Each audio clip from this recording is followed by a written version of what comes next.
Bisa sip Nadia. Oke. Sebab kita ya nggak usah lama-lama karena ini memang eh, banyak bercerita, berteori. Glenistra Manisa ya, supaya kita memulai ya. Prinsip-prinsip manajemen proyek TI, teknologi informasi ya. Priscilla enter. Prinsip-prinsip manajemen proyek ya, fokus di proyek teknologi informasi menggambarkan fokus suatu proyek pada penghargaan terhadap kegiatan produksi tercakup dalam fungsi organisasi mengikuti perubahan teknologi, pengendalian perencanaan terhadap semua aktivitas, mencakup otoritas sumber daya, dan responsibilitas interaksi waktu, ada anggaran, ada juga kualitas kerjanya. Mempunyai proses fungsi organisasi, ada kerjasama antara suatu tim ya, itu namanya prinsip manajemen proyek, berorientasi kepada konsumen. Jadi ini dikerjakan untuk mencapai apa yang diinginkan oleh si konsumen ya, siapa yang akan menjadi pengguna dari proyek kita ini, itu dia ya. Tapi dengan beberapa prinsip-prinsip ya, seperti manajemen lainnya. Ini minggu kemarin kita menyinggung itu project life cycle, siklus hidup project ya. Siklus hidup project itu ya ada inisiasi, perencanaan, ada eksekusi. Jadi inisiasi itu dilihat dulu di mana permasalahannya, apa yang akan dikerjakan, solusinya, siapa sebagai pimpinan proyeknya, manajer leadernya, kemudian tim ya, harusnya tim dulu ya, tim dulu, kemudian ditunjuklah siapa manajer proyeknya. Tetapi kalau misalnya biasanya kan ada yang punya ya, atau disebut dengan CEO-nya, sudah menunjuk langsung siapa menjadi apa itu namanya, sudah ditunjukkan siapa menjadi manajernya ya, ada beberapa sudah ditunjukkan. Jadi di sini apa ya, berantakan. Kemudian selanjutnya setelah ditentukan timnya, ada leadernya, dibuatkan selanjutnya perencanaan, yaitu menyusun dokumen perencanaan. Dokumen inilah semua dibuatkan, apa project plan-nya, resource-nya, apa sumber dayanya yang bisa diarahkan atau digunakan untuk mencapai project, financial plan, risk plan, asset plan, communication. Inilah semua yang perlu dalam sebuah perencanaan. Jadi di awal ini sebenarnya membutuhkan waktu juga ya. Di sini sudah mulai ada tim yang bekerja ya, perform, per review, karena nantinya plan itulah yang akan dilakukan. Jadi bekerja berdasarkan plan, baik itu nanti time-nya, budgetnya. Setelah itu ini dibuatkan planningnya semua sudah matang, sudah final, sudah di ACC, masuk ke eksekusi, mengeksekusi tadi yang direncanakan ya. Bagaimana supaya proyek itu mencapai tujuan, bagaimana supaya seluruh si stakeholder atau siapa saja yang berperan melakukan tugas-tugasnya. Selama kegiatan berlangsung dilakukan pemantauan, inilah tugas si manajer ya, leadernya, mengontrol, memantau. Itu dia. Minggu ini kita membahas tentang fase perencanaan proyek TI ya, fase. Jadi di ini yang Ibu tadi sampaikan ini semacam lebih banyaknya ke teori ya, teorinya. Bagaimana merencanakan sebuah proyek ya, fasenya ada 3, perencanaan, merencanakan proyek. Setelah itu dipersiapkan, kemudian didefinisikan apa rincian proyek itu. Ini kita bahas satu persatu. Ya, merencanakan proyek ya, fase perencanaan proyek. Di sini ada perencanaan strateginya, mengidentifikasi subsistem pada proyek, menetapkan kendala. Jadi di awal pun sudah ada diketahui apa kira-kira menjadi kendalanya. Apakah itu ya, contoh batasan dananya, ya, waktunya, kemudian umur ekonomis proyek, struktur organisasi, peraturan peraturan perusahaan. Ini menjadi karena perlu penyesuaian menjadi sebuah kendala ya. Menetapkan prioritas proyek. Di sini ada kriteria rasional dan ada irasionalnya, tidak rasionalnya. Jadi secara logika ada yang memang disebut rasional, kriteria yang harus dicapai, yaitu bagaimana supaya mencapai keuntungan, penghematan biaya, meningkatkan kelangsungan hidup, sistem keseluruhan, keterkaitan hubungan dengan sistem lain, kebutuhan mendesak. Ini rasional ya, harus diperkirakan. Kemudian ada juga kriteria tidak rasional ya, semacam apa saja yang kegiatan atau aspek yang memang nanti di saat si proyek dijalankan ada hal-hal yang tidak diinginkan terjadi. Ini disebut dengan manajemen tidak berminat, menonjolkan kebanggaan. Jadi ada beberapa yang tidak terduga terjadi ya. Ini di perencanaan proyeknya ya, mengetahui menentukan lingkup proyek yang akan dilaksanakan berdasarkan hasil dari fase definisi. Selanjutnya melakukan persiapan proyek. Di sini ada beberapa proyek ada menggunakan jasa konsultan ya. Konsultan ini di sini artinya si proyek tadi ada sudah ditentukan siapa leadernya, tapi ada beberapa memerlukan konsultan ya. Konsultan itu semacam memberikan advice ya apa saja yang perlu ya. Jadi di sini kelebihan menggunakan jasa konsultan itu ada lebih terorganisir ya, ada waktu penyelesaian, ada kualitasnya. Kelemahannya biaya lebih tinggi karena kan konsultan itu jasanya juga agak lumayan juga ya diperhitungkan. Jadi misalnya tadi budget sekian, menggunakan jasa konsultan memang lebih spesifik lagi apa yang mau dikerjakan. Sudah ada semacam ahlinya ya, tapi akan membutuhkan budget yang bertambah ya. Ada juga menggunakan resource internal. Jadi di antaranya si apa yang berperan ada dari dalam, waktu penyelesaian lambat, hasil kurang berkualitas. Jadi yang dari dalam itu dimaksimalkan ya. Kemudian ini mengkombinasikan antara jasa konsultan dengan yang di dalam. Jadi ada kerjasama. Ini juga memang bisa lebih cepat menyelesaikan permasalahan karena ada tim setelah ada project, ada leadernya, ada tim yang semacam mengontrol, mengawasi ya. Itulah si jasa konsultan. Ini combine antara jasa konsultan dengan resource internalnya. Kemudian ada personil perusahaan sendiri, gabungan konsultan dengan personil perusahaan. Jadi ada beberapa tim, bagian dari tim yang memang memiliki peran atau memang mungkin sudah memiliki pengalaman ya, itu bisa digunakan di dalam fase perencanaannya. Tujuannya itu tadi ya. Fase perencanaan ini di sini ada untuk menilai kelayakan sebuah proyek. Jadi sebelum si proyek tadi sudah ada perencanaannya, sudah ada plan-nya, kemudian sudah ada semua dibentuk timnya, siapa konsultannya, kan gitu siapa yang berperan. Selanjutnya, apakah proyek ini dilanjut atau tidak? Jadi ada semacam penilaian kelayakan proyek ya. Ini masih di dalam tahap pelaksanaan ya, perencanaan.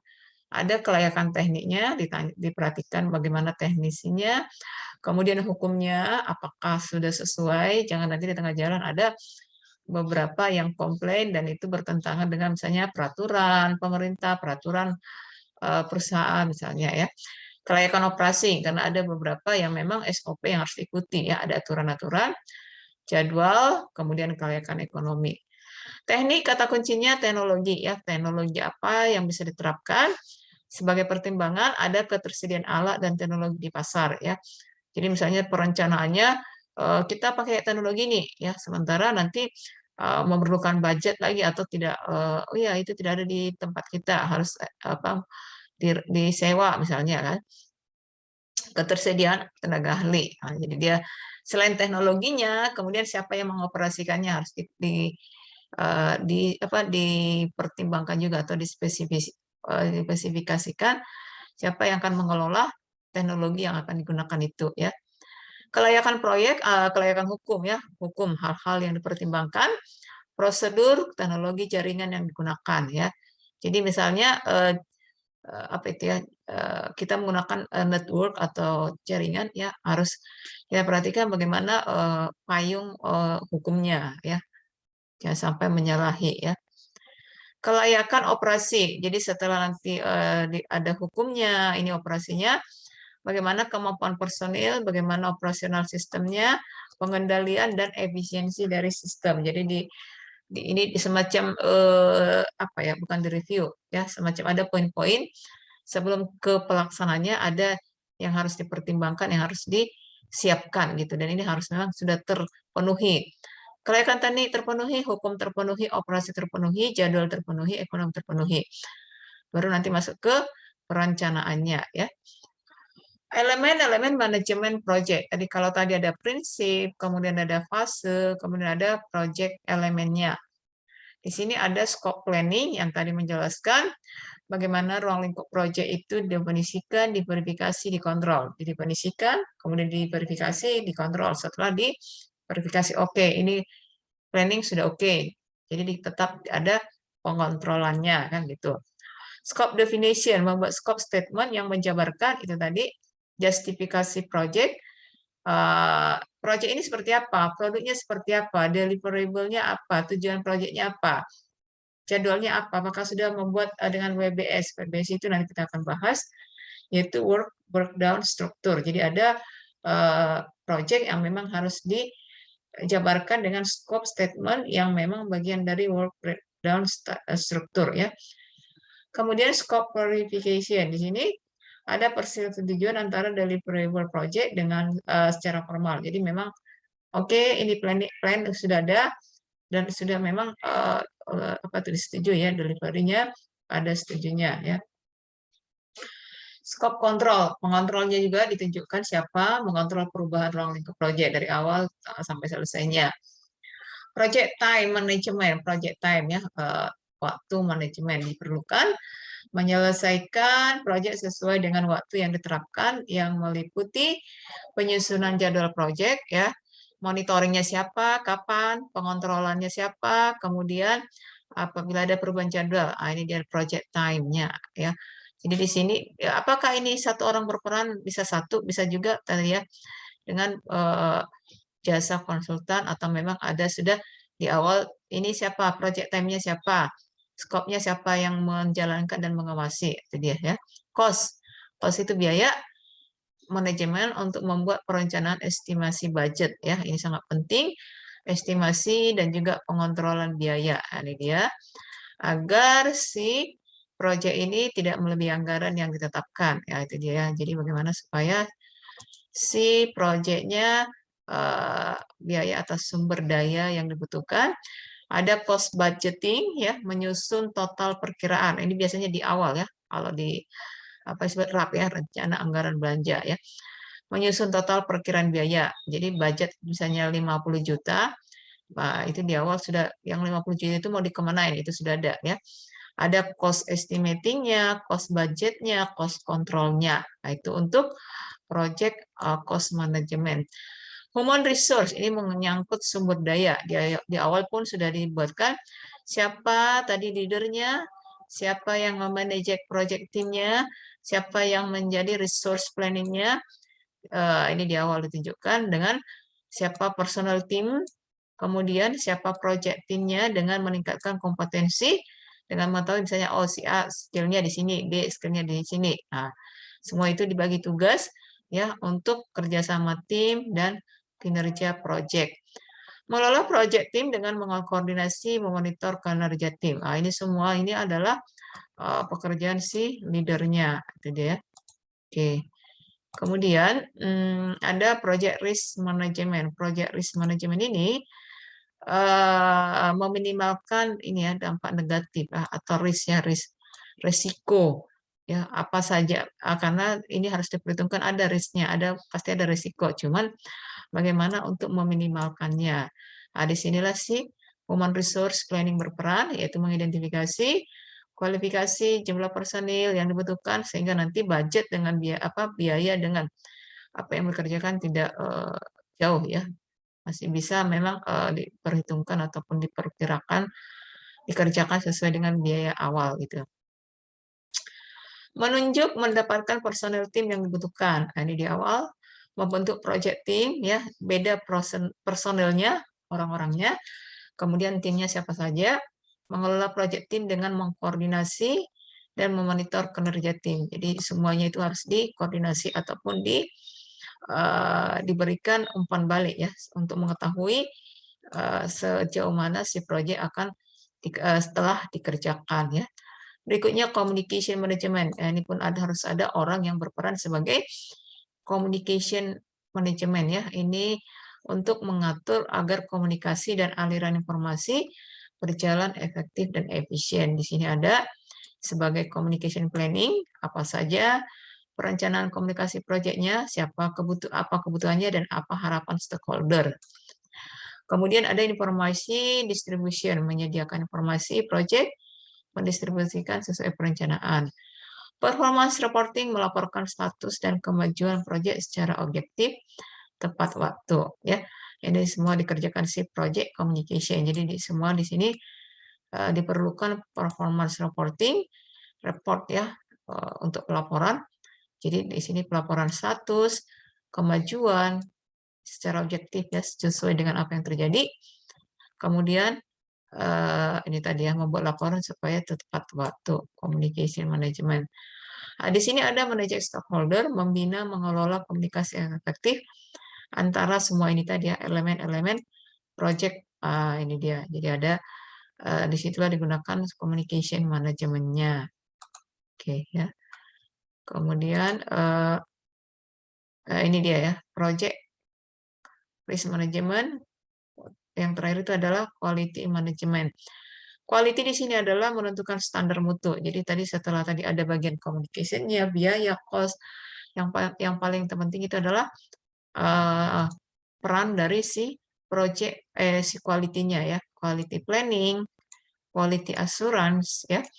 Menentukan standar mutu, standar konfigurasi yang sesuai untuk project secara dan bagaimana cara memenuhinya, itu quality planning-nya.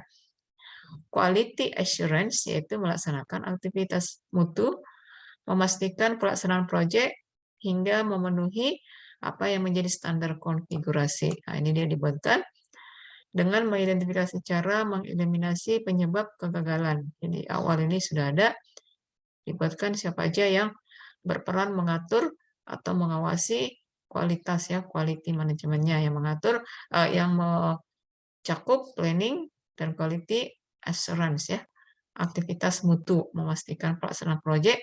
Jadi di awal itu sudah dibuatkan apa kira-kira menjadi mutu dari si teknologinya. Misalnya contoh,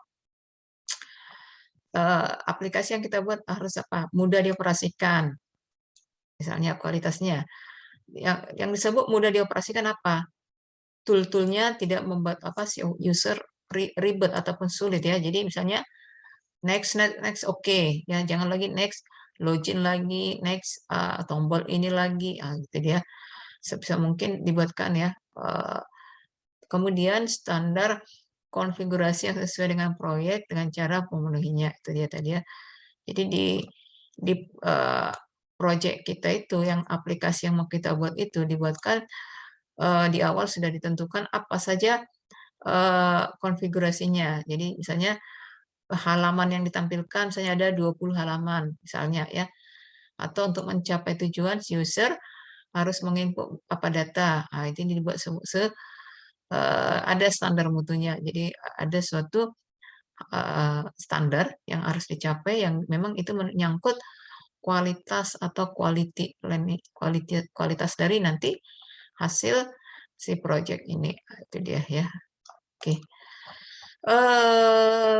Pembahasan kita per pertemuannya sedikit ya karena memang ini misalnya kelayakan teknik, kelayakan hukum. Nah, ini seperti kita membuat sebuah paper atau contoh kemarin membuatkan proposal ya. Bagaimana mengajukan sebuah proposal dengan mengikuti tahap-tahapan contoh tadi prinsip-prinsip manajemen itu seperti apa ya. Kemudian elemen untuk mencapai proyek itu ada beberapa. Nah, itu dia. Kemudian kita lihat fase perencanaannya. Fasenya ada berapa? Perencanaan proyek teknologi informasi, merencanakan, mempersiapkan, kemudian mendefinisikan. Mendefinisikan arti itu tadi ya, skop-skopnya itu siapa aja. Jadi setiap stakeholder ataupun siapa saja yang berperan sudah mengetahui apa menjadi tugasnya dan kapan pelaporannya dan kapan time-nya. Nah, itu dia ya. Itu disebut dengan konsep manajemen ya yang di awal tadi. Proses dan sistematika perencanaan proyek ya. Jadi tadi menentukan tujuan, ada goal, organisasi atau perusahaan dapat diartikan sebagai kegiatan yang hendak dilakukan. Jadi di sini di awal prosesnya ada tujuan perusahaan ya.